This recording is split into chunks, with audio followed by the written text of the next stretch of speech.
Goddess. That bitch is a goddess. Hi guys, it's me, Good Advice Goddess, back with another installment of the podcast, Good Advice Goddess. So today, guys, I really want to dive into a few things. But before we get into that, I just want to introduce myself. I am Monique, your Good Advice Goddess. I am a mommy and a wife. And, I just have a discerning spirit, so I have great advice. So today, we're going to talk about conflict. How do we handle conflict? What causes conflict? What is the resolution to conflict? And we're going to get into some really good nuggets, and we're going to use some tools to help us get through those things. First things first. First off, guys, let's talk about what leads to conflict. There's so many things in relationships that can lead you to a situation where you are downright dog down fighting with your partner.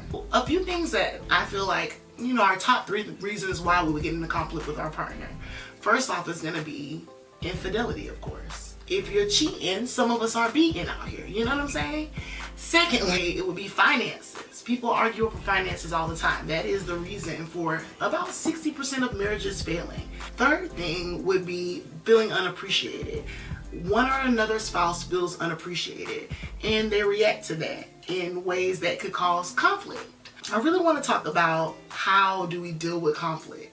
You guys know I talk a lot about generational curses and how that affects us. When dealing with conflict, sometimes we revert back to behavior that's not conducive to resolving that conflict. For instance, we may storm off, we may yell, we may curse our significant other out. We may shut down and get quiet and put space between us. Or, in some cases, it gets abusive. So there's a lot of different ways conflict is handled by people. A lot of the things that I think about are, if we're not fully developed as a person, knowing the things that trigger us in conflict and how we can deal with those things, of course, we're not going to be able to resolve conflict with our partner. Alright guys, so a few ways to resolve conflict when you are in those situations in your marriage or relationship. The first one is going to be breathe. When we're not getting oxygen to the brain, we're not thinking with our brain at all, we're thinking with emotion at that time. So you're liable to say anything crazy, okay? So secondly, you really want to think the whole point of it all, your partner is not your enemy. This is the person that you've chosen to spend your time with, to marry, to date, whatever it may be. This is an intimate partner, so they're not your enemy. Thirdly, your partner may be right about some things that they're saying. Sometimes we have to take our ego out of it and have some accountability. Maybe what they're saying may be true. A little self-reflection.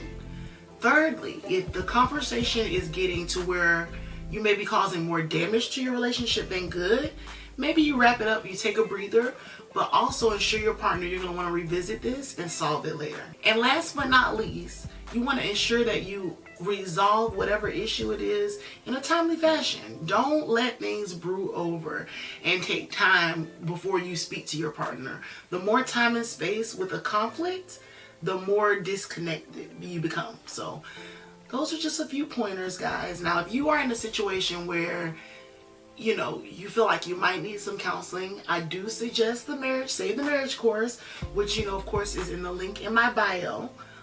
But those are just some tools that you can use to combat some conflict with your partner. Next up, guys, I want to go over some emails that I actually received at goodadvicegoddess@gmail. It's going to be down below. And guys, while we're talking about that, like and subscribe, okay? Go ahead and do that now. But I do want to go over those questions. Our first question that we received, actually, Good Advice Goddess. Every time my husband and I argue, he gets defensive. How do we get past our problems and put them behind us? Oh my gosh, that's a great question. And girl, I feel your pain because we've all been through it. They get a little defensive when you're calling them out or you're holding someone accountable. Maybe you switch up your approach. We change our tone. We come at it with a softer heart. Because sometimes when we feel like, we're addressing a conflict, I know myself, my husband is the sweetest angel there can be. But when I feel like I have to address a conflict with him, maybe I'm coming in a tone that's making him feel defensive. So maybe coming at it in a different way, in a sweet way. Maybe you make it more of like a positive sandwich, like, babe, you've been doing great at this. I have an issue with this, but this is great. Like, sandwich it between some positivities. I call it the love sandwich, guys. It's delicious, it's full of love, it's full of dedication, but it's also got some hard truths that you may need to hear in that moment. And approach it with a positive mind and an open heart. And maybe that'll work for you. So, for instance, let's say the conflict is hubby is not taking out the trash.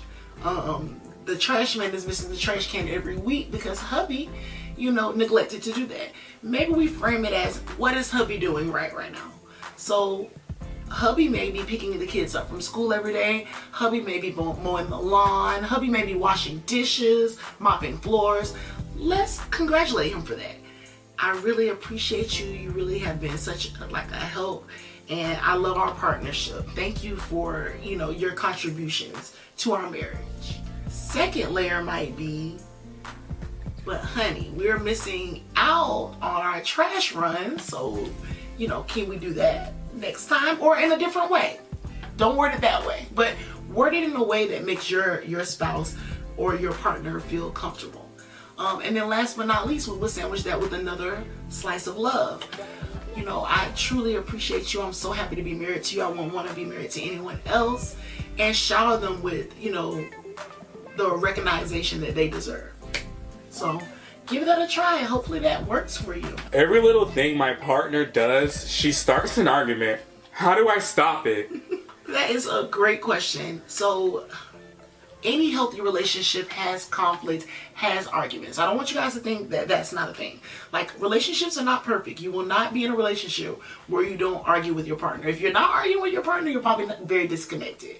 So think about the quality of those arguments, though. Are these arguments ending in a productive understanding of each other? If they're not, then we really need to reevaluate why we're arguing. What is the root cause? Because I'm sure it's not because, you left the towel on the floor. I mean, it could be, but there could be something deeper as into why your wife is conflicting with you and why you're conflicting with her. So in this case, I would say a little counseling, or I would suggest that Save the Marriage course. It helps you really manage those conflicts and really dig deep to find out, why are we conflicting? Is it an individual issue? Is it us as a couple? It really helps you evaluate those things. So I would say visit that and give that a try, but also try to look deeper when you're in these conflicts. And also check yourself. Why is your wife yelling at you? Wives don't just yell for fun. And that is my advice for you guys. So don't forget, email me with questions. I would love to hear from you guys. I need to hear how y'all feeling about these things, I am currently going through a divorce. How can I get my wife to understand? I want to work it out, but she won't even speak to me. Oh, wow. So, you know what they say, when a woman's fed up, there's nothing you can do about it. But I don't believe that. So once again, I will refer you to the Save the Marriage course as well. The course really centers around getting your spouse back, even if they feel like they're done. Really finding your way back to each other. So that is the key. When you are finished with your relationship, you feel like you're finished, really think about why you fell in love with that person and try to reconnect through that route. So I would definitely suggest get the course for you, because once she's not even speaking to you, it's kind of hard to get her back. So start taking the course, buddy. There's some really great questions that got sent in. Just so you know, you're able to email me as well at goodadvicegoddess@gmail.com.